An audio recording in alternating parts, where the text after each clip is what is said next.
Tala, salita. Tala, salita. Talata at salita.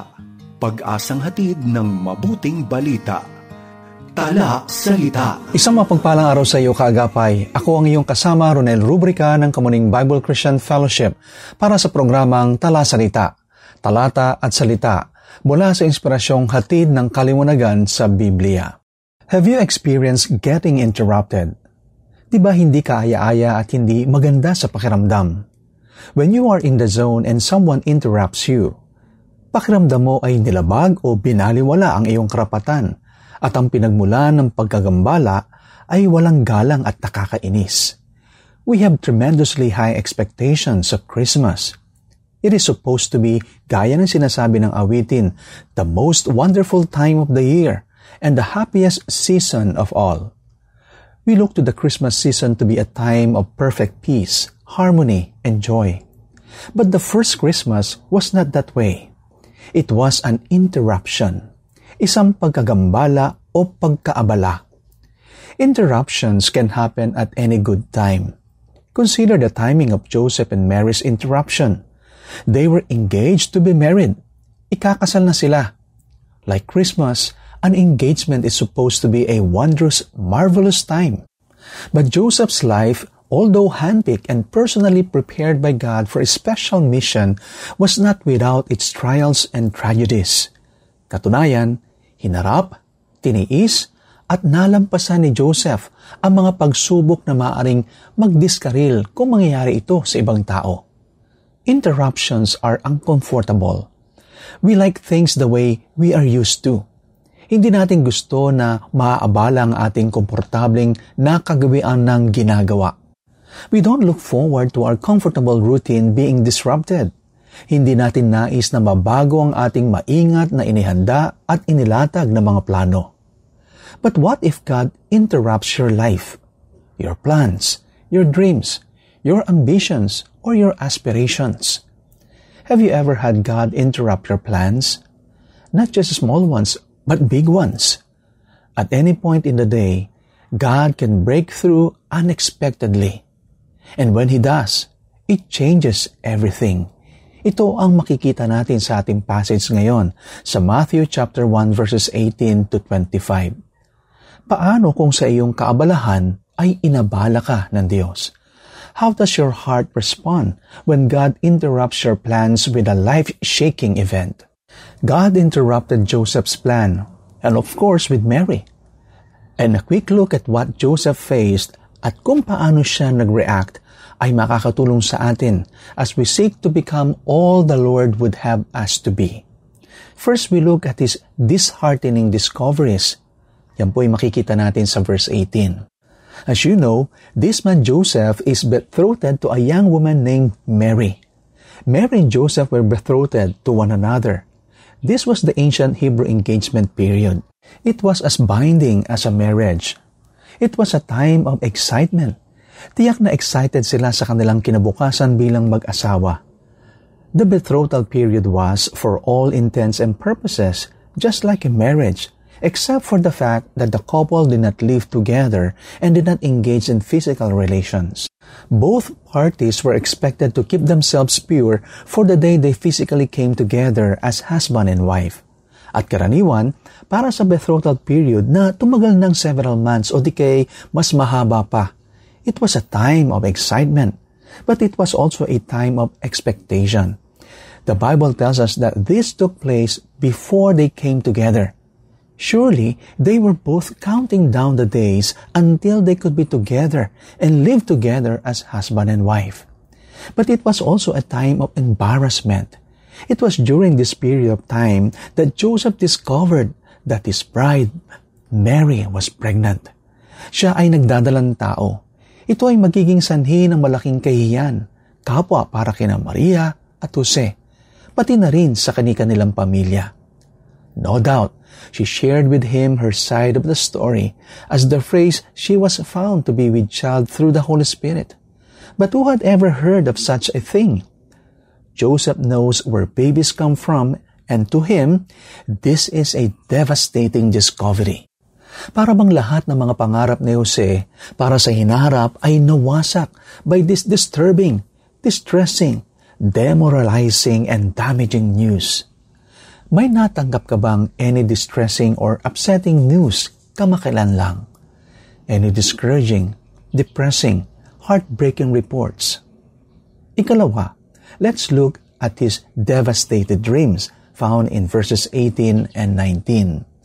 No doubt, like most men, Joseph was looking forward to the day when he and Mary came together to share their lives. He was probably preparing the home where they would live. He was busy putting together all the things they would need as husband and wife. Sigurado akong ang mga araw ni Joseph ay punong-puno ng pagtatrabaho at ang kanyang mga gabi ay puno ng mga pangarap tungkol sa kinabukasan para kay Maria, para sa kanyang sarili at para sa mga anak na balang araw ay magkakaroon sila. Then like a cruel slap in the face came the news that crushed, smashed, and shattered all his hopes and his dreams. Si Maria ay buntis at hindi si Jose ang ama. Sa ilang panahon, tiyak na parang ang puso ni Jose ay napunit mula sa kanyang dibdib. Tiyak na masakit ito para sa kanya habang ang bawat pangarap na mayroon siya ay gumuho sa kanyang paligid. All of his plans, his hopes, and his dreams fell from his grasp as though they were grains of sand. Isn't this just how life is at times? We make all our plans for the future and set things up just the way we want they to be. Then some event or the other takes place and we see our hopes, our plans, and our dreams fall down all around us. When these things happen, it breaks our hearts because it is unexpected and even unwanted. Have you ever experienced a gut-wrenching moment when your dream becomes horrendous and horrible? It becomes a nightmare and you ask, why? Habang tinitingnan mo ang mga durog at wasak na labi ng iyong mga plano at pangarap. Do you have any ruined plans, desires, or proposal? Any shattered dreams, intentions, or expectations? Pangatlo, let's look at his difficult decisions. You see this in verse 19. Now Joseph is faced with a dilemma. The Bible says that he was a just man. This means that he was righteous and one who kept the divine laws. He knows what the law says. It is quite clear when a woman is found guilty of adultery, she is to be stoned to death. Ayon yan sa Deuteronomy chapter 22 verses 20 to 22. But there is another option. Sinasabi sa Deuteronomy chapter 24 verse 1 that he can just give her a bill of divorcement and send her away. Habang pinag-iisipan, napagpasyahan ni Joseph na hindi niya nais na mapahiya si Maria sa publiko. Ayaw din niyang makita siyang batuhin hanggang mamatay. So, to his mind, the best course of action is to deal with the matter privately and just divorce her quietly. No doubt, the things Joseph pondered broke his heart. It was a time for difficult decisions. Friend, are you struggling with a decision? Are you facing with a dilemma? Are you in the midst of a tough, challenging, difficult decision right now? Are you going through hard and complicated choice or obscure and abstruse decision? What a portrait of the harsh reality of life. We do our best to make our plans and get things all lined up like the way they ought to be. Then something happens and we see our hopes, our plans, and our dreams come crashing down. Kapag nangyari ang mga bagay na ito, nadudurog ang ating puso. Nasasaktan tayo dahil hindi ito ang gusto natin o ang inaasahan natin at sa tingin natin parang ito na ang pinakamasamang bagay na maaring mangyari. But like Joseph, we are blind to the fact that God is working behind the scenes. In fact, sometimes it was God who shattered our selfish, egotistical, self-centered dreams.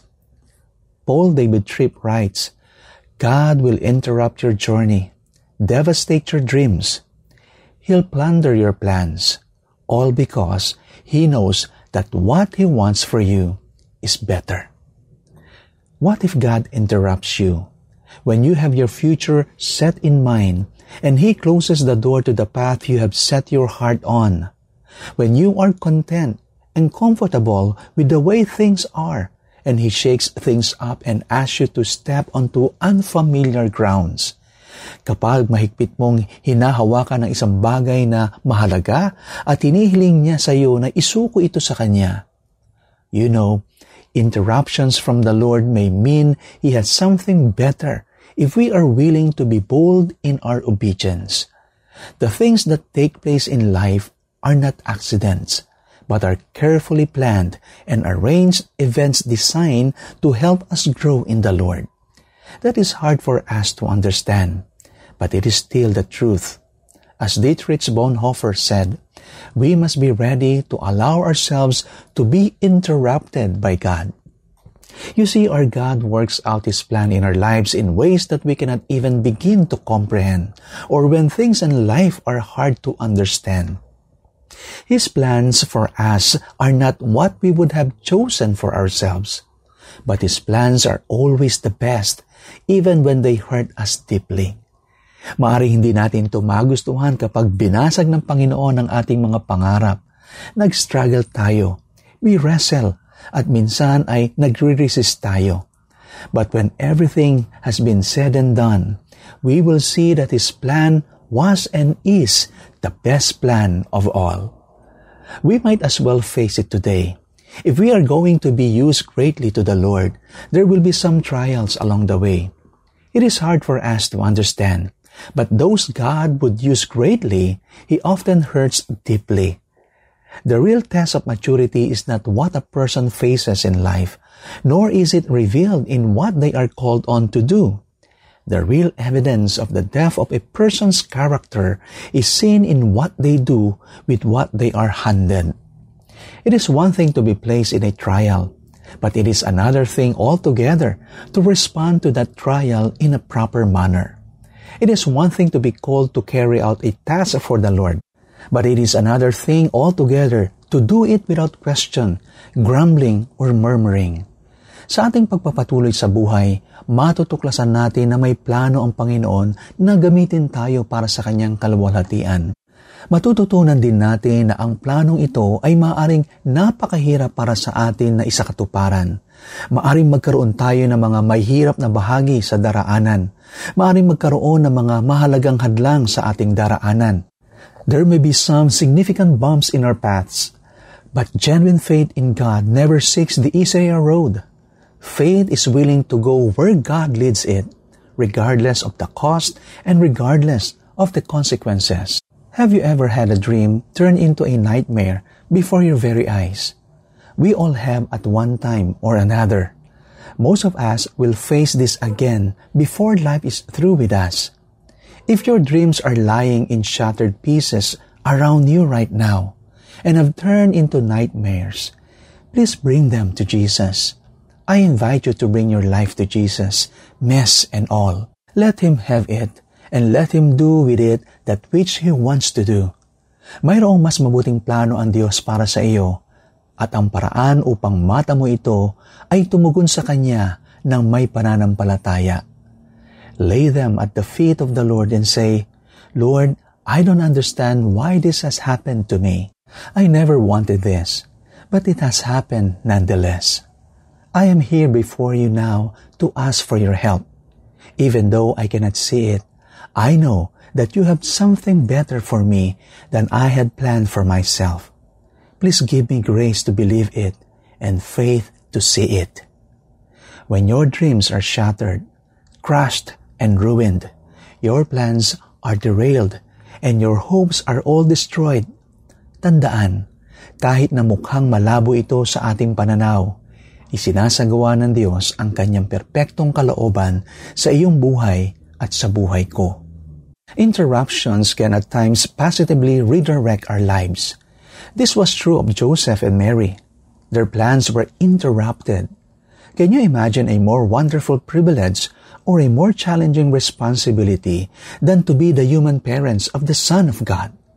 The direction their future took was not what they had planned, but it was so much better.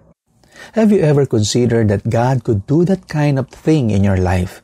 Not that you would be made the parents of the Son of God, but that God would take what seems to be an interruption, an unforeseen intrusion or disruption, and use it to set your life on a new and better path.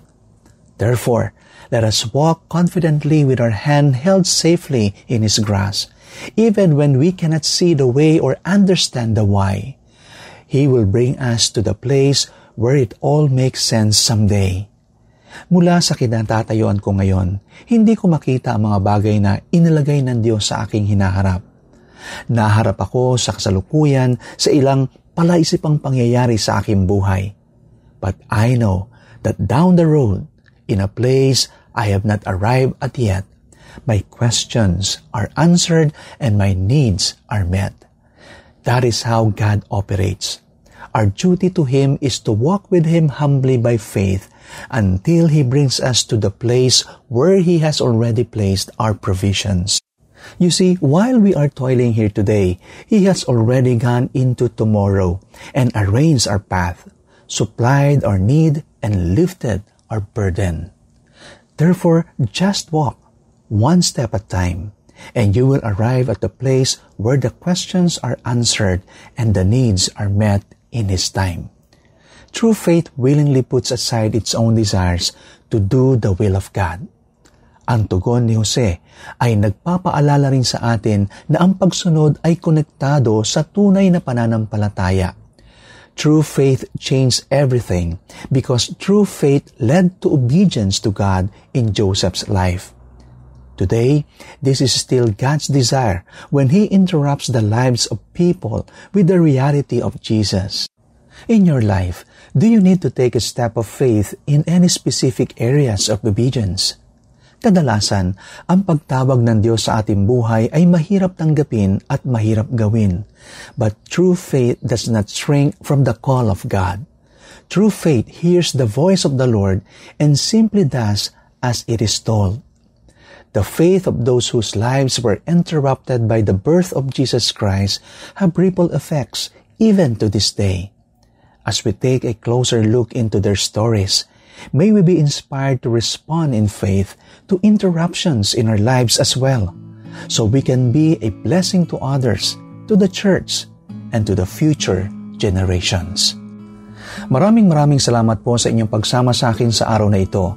Ako po ang inyong kaagapay, Ronel Rubrica ng Kamuning Bible Christian Fellowship.